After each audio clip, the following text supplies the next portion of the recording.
and welcome to Flourish and Flow. I'm your host, Amy Rohr from the Yoga Hut in Tilsonburg, here to help you connect and integrate the dots to true wellness on your healthy living journey. If my own wellness journey has taught me anything, is that there is no one-size-fits-all approach to flourish. There's many unique paths, which we're going to discuss throughout the season. And we're here today at Breeze Fresh Market, located in Ostrander. They are one of our show sponsors. So a big thank you to Bree and Kyle for welcoming us here to film our show.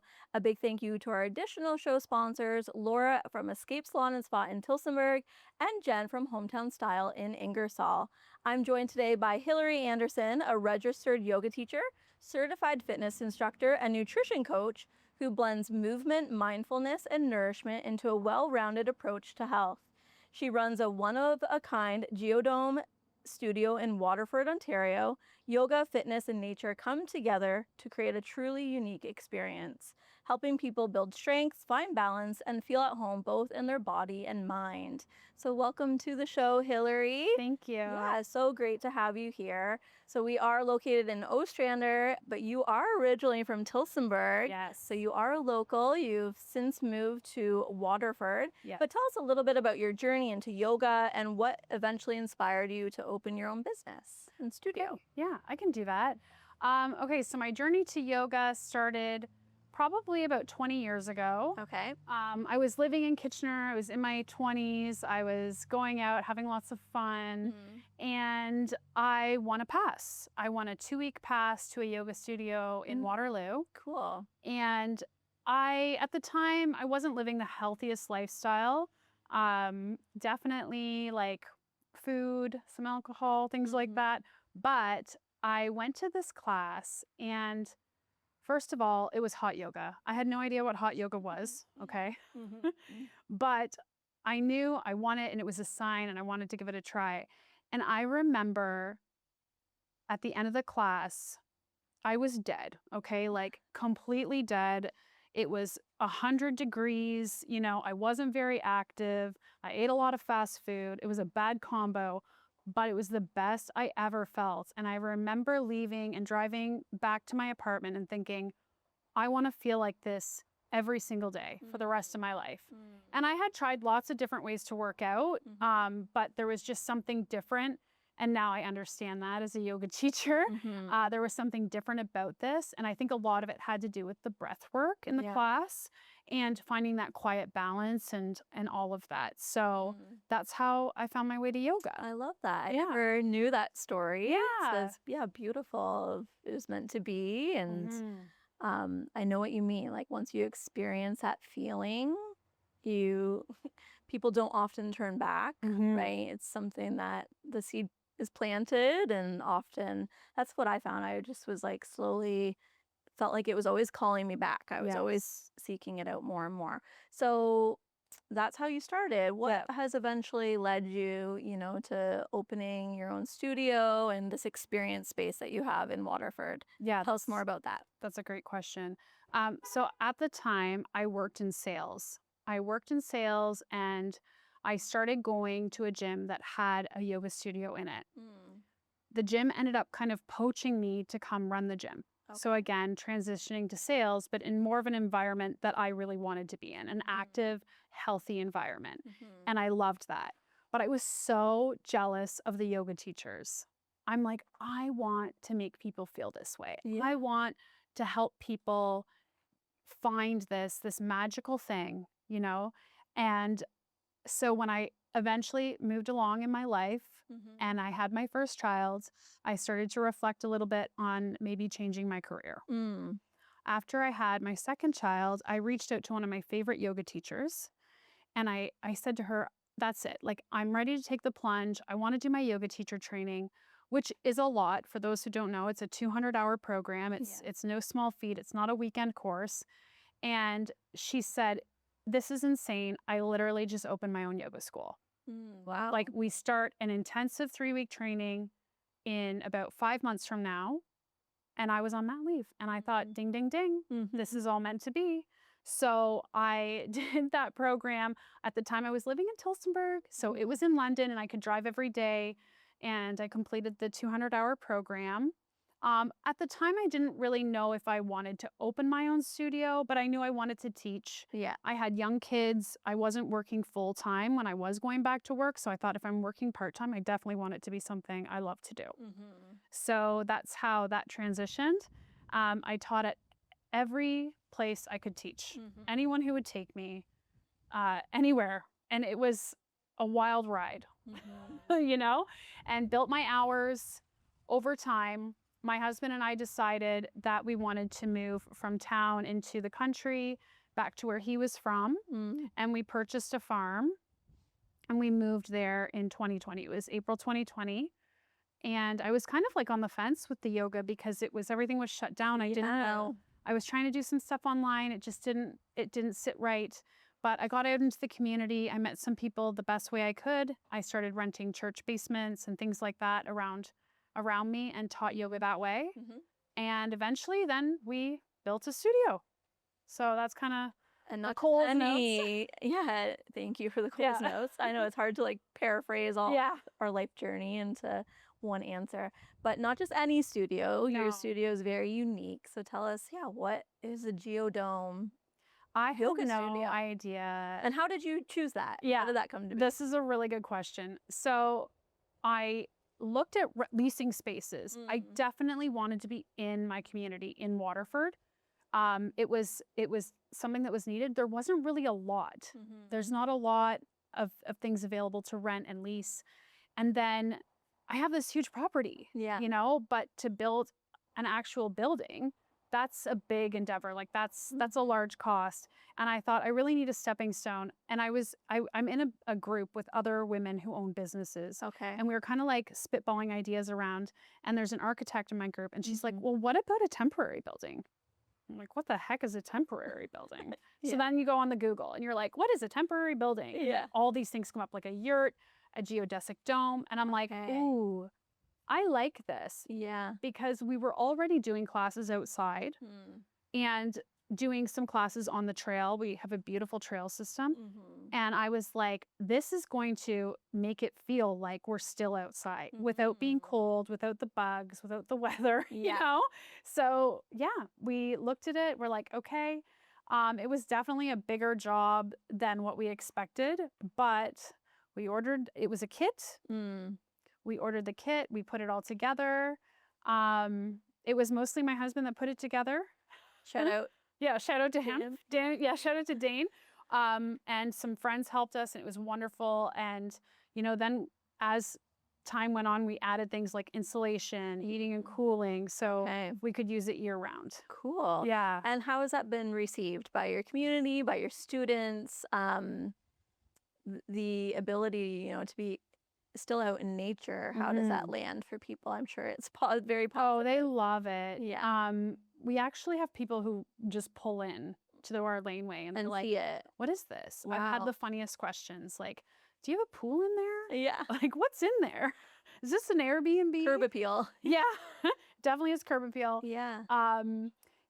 It's been received really well. And I think too, it wasn't my intention to do this, but it's created it so that it's a small group. It's under 600 square feet. Okay. So I can only have like 8 people max in there, right? Depending on what we're doing less. If I'm teaching a restorative yoga class, I do 4. Okay. So that's created a community aspect I wasn't even expecting, right? Like it's great for me as a teacher because I can see if someone needs a modification, there's not 30 people in a room. Yes. You know, like I really feel like I can, you know, get in with everyone and make sure they have what they need throughout their practice. But they all spend time together now. Like they're all making plans and doing things. That's beautiful. And they're just involved in each other's lives. And I did not expect that out of this. And it's just such a silver lining. It really is. It's just, it's really wonderful. Oh, that's wonderful. Yeah. And I definitely want to come check it out sometime. If people want to connect with you, can you share your website or social media? Yeah. So on Instagram, Facebook, it's Inhale, Exhale, Move. I'm all about keeping things really easy. What are we doing yoga? Like take a breath in, take a breath out, right? Easy to remember. And we're moving. So it's Inhale, Exhale, Move or inhaleexhalemove.com. Perfect. Yeah. Stay tuned. We will be back to chat more with Hillary after this short break. Welcome back to Flourish and Flow. I'm joined today by yoga and fitness instructor Hillary Anderson. And something you are passionate about is encouraging healthy aging in women. And you've kind of started to recognize that importance of adding in resistance training. So, what led you to, recognize that? What's the benefits of resistance training, and how do you support your clients to do so? So originally I was really only offering yoga classes. I was doing resistance training on my own. Like I said earlier, I worked for a large gym. Right. So I knew how important it was to have muscle. Like I just knew like having muscle on my body, made me feel really strong. I was able to just do more. Yeah. And I also felt like having muscle, it gives you this sense of power, like being able to lift something up that you are unsure if you can lift, and like lifting it and being like, wow, like you just surprise yourself, which is amazing. So most of the clients who come to me are women, and I was, kind of like talking with them, and they were really only doing yoga. They were coming to yoga, and yoga is great. We love yoga. There's lots of ways you can incorporate resistance training with yoga, like power yoga, vinyasa, like all things that are going to help to incorporate body weight movements, but it's that progressive overload, like adding resistance in, that is so key in helping us to not lose muscle as we age. As we age, like once you're around 30, men and women that's when we're at our peak for our muscle, our bone density muscle. And so after that, it starts to drop off. And it's more severe for women when they get into the perimenopause years. So like getting closer to 40. Yeah. And it's a direct correlation with hormones. So we want, like you see it all the time, right? You hear someone falls and they've broken something. And this is due to the fact that it could be other things, but mostly because they don't have enough muscle to keep their bones really healthy and strong. Right.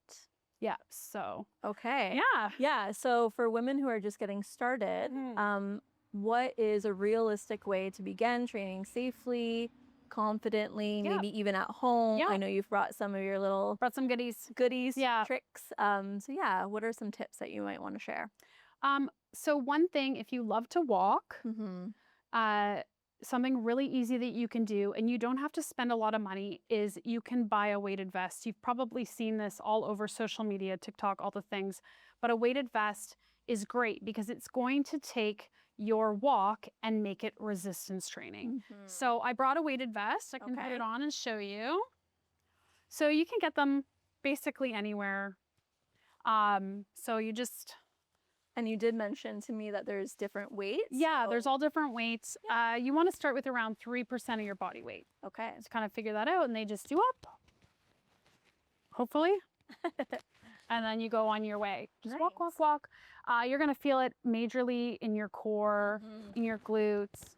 But if you don't want to spend the money on a weighted vest, most people have a backpack at home. So what you can do, a lot of backpacks have that slot that, you put your laptop in. You could stick a bag of rice in there. You could add a water bottle. And again, like start off lower. Yeah. Go out for 30, 40 minutes, whatever your walk would be.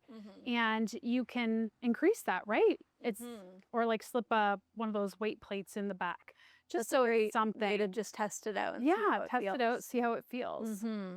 Cool. Yeah. All right. And any other ideas? Another thing that you can do that's really inexpensive is you can incorporate resistance bands. Okay. So I brought like so many different types of resistance bands. We don't have to look at all of them, but resistance bands like this is like this big. Yeah. Right? So if you travel, you can take it with you. We just talked about going for walks. A lot of people like to get out. We have a gorgeous trail system, right? So you can even like stick this in your pocket or in the backpack. Right. And you can stop. What I recommend to people is stop every time you get to a landmark, like a bench, and do some resistance training with your band. I like that. Yeah. So you could do something like, I'll sit in the chair this way. You can do like a tricep extension. You can get into like the back muscles and pull it down. And the cool thing about the bands, they normally come in a pack. Yeah. And they're all different weights. You can put this around the thighs and do like, you can put your hands on the chair and do a donkey kick, or you can even like hook it around your foot and row it up to you, or even get into like your bicep curl. Okay. Yeah. So if you go online, you can find all of these things. Yeah. Like honestly, or, you know, get a friend, grab a friend, say, okay, let's go outside 2 days a week, grab some resistance bands, get our weighted vests and get moving. I like that. Yeah. I like that it's like you get to go out for a walk Yeah. and enjoy, you know, the nature, but then also just work in, okay, you know, 5 or 6 times I'm going to stop and do a little resistance band with that. Do you do classes that are specific, like incorporating in the resistance too? Yeah, maybe talk about that. Yeah, a class that I'm like just in love with that I offer right now, I've called it Lift and Flow. And so it's like the best of both worlds. It's my love of weightlifting and my love of yoga.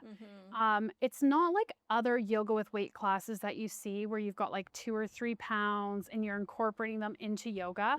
They're a little bit separate. So we get into like heavier weights, squats, lunges.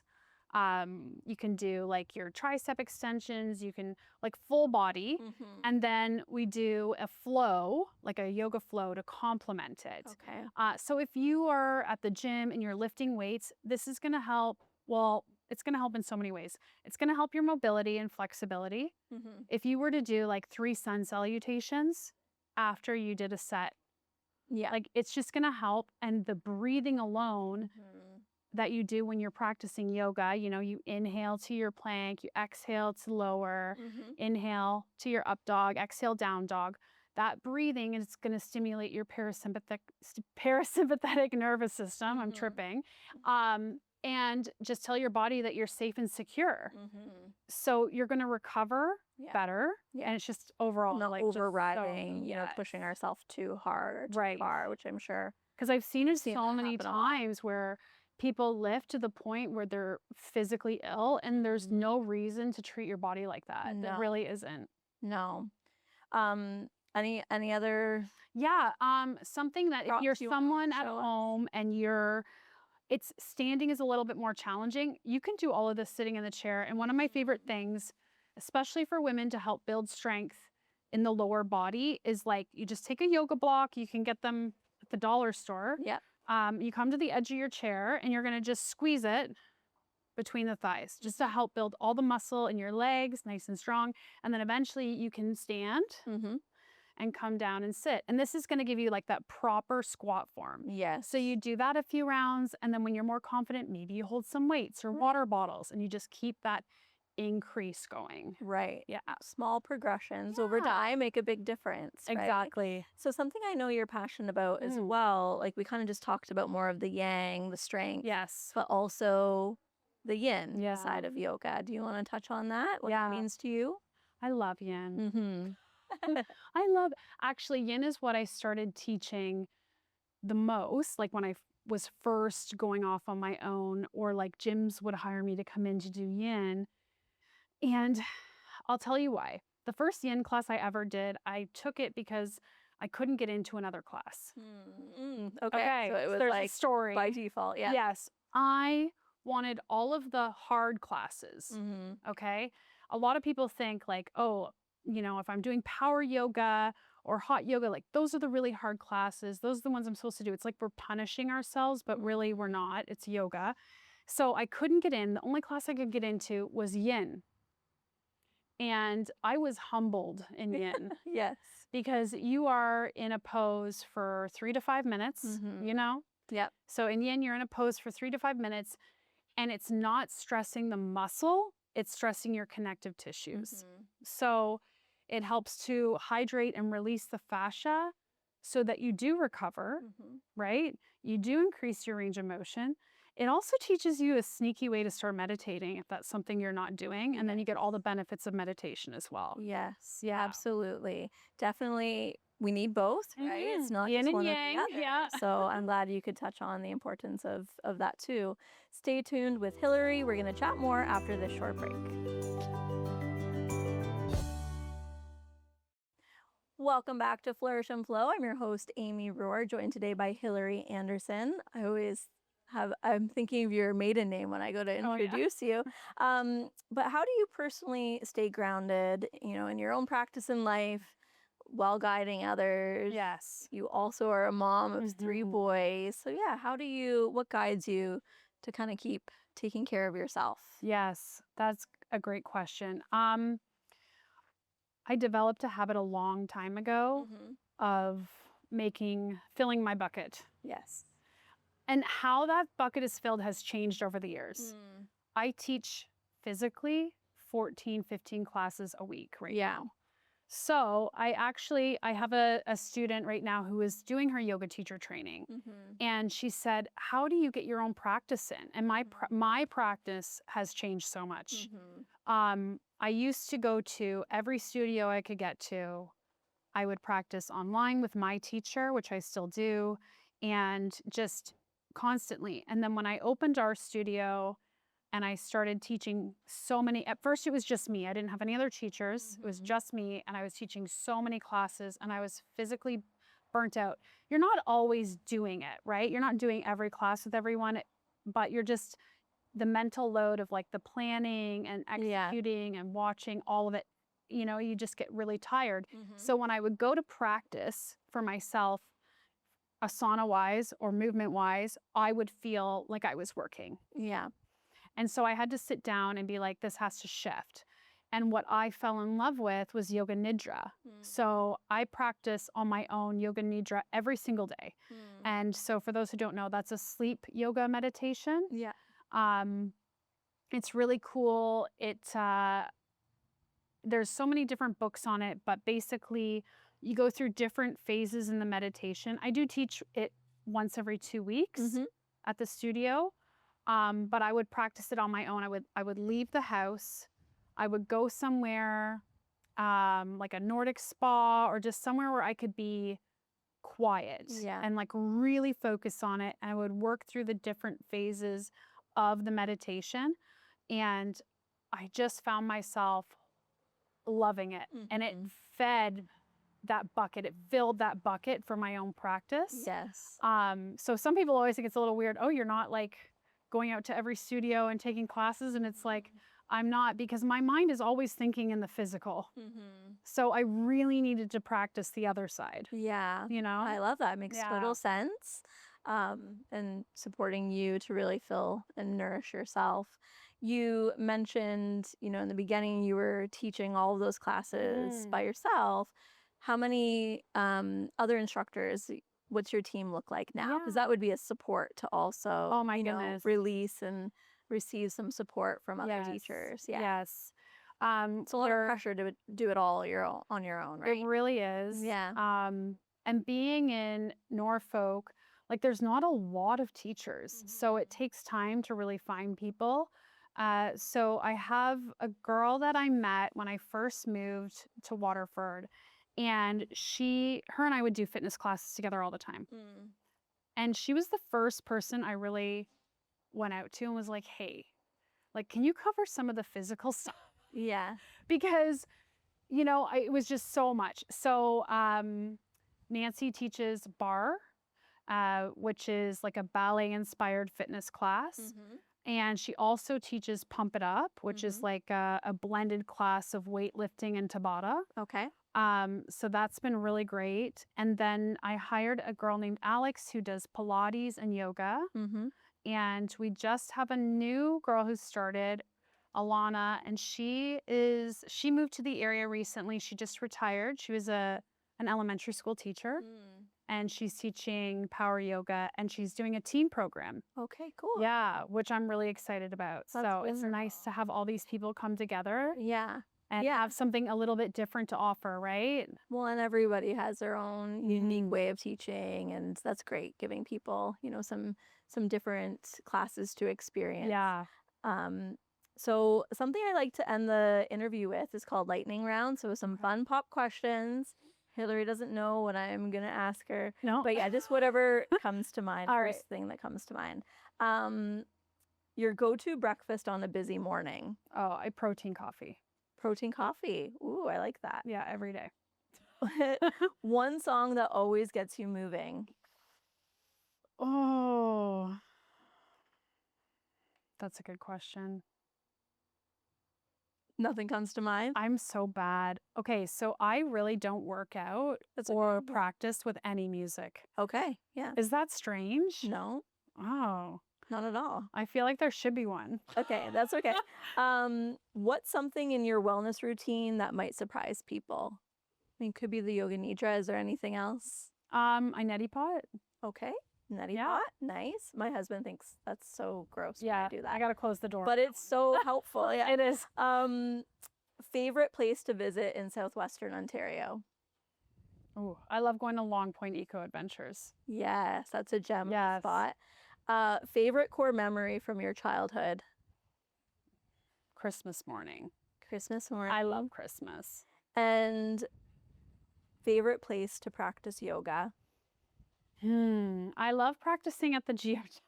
I don't blame you. I was assuming you might It's so say that. convenient.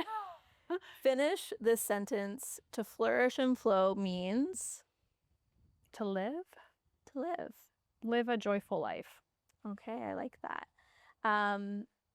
Okay, one more wellness trend that you actually love. Definitely the weighted vest walk. Yeah, It is a trend. Like, it's definitely a wellness trend. but it's sticking. But it's sticking. It's sticking. Yeah. How can people get in touch with you if they want to check out a class or just follow your journey? Yeah, so you can email me at info@inhaleexhalemove.com, or you can find me online, Inhale Exhale Move. Yeah. Wonderful. Well, thank you so much, Hillary, for coming to Tilsonburg today, sharing more about your journey. You can find her in Waterford. Lots of great things that you share online as well for people to check out. Thank you for joining our show. On behalf of our show sponsors, a big thank you to Bree and Kyle from Bree's Fresh Market, Jen from Hometown Style in Ingersoll, and Laura from Escape Salon and Spa. Until next time, may you continue to flourish and find your unique flow.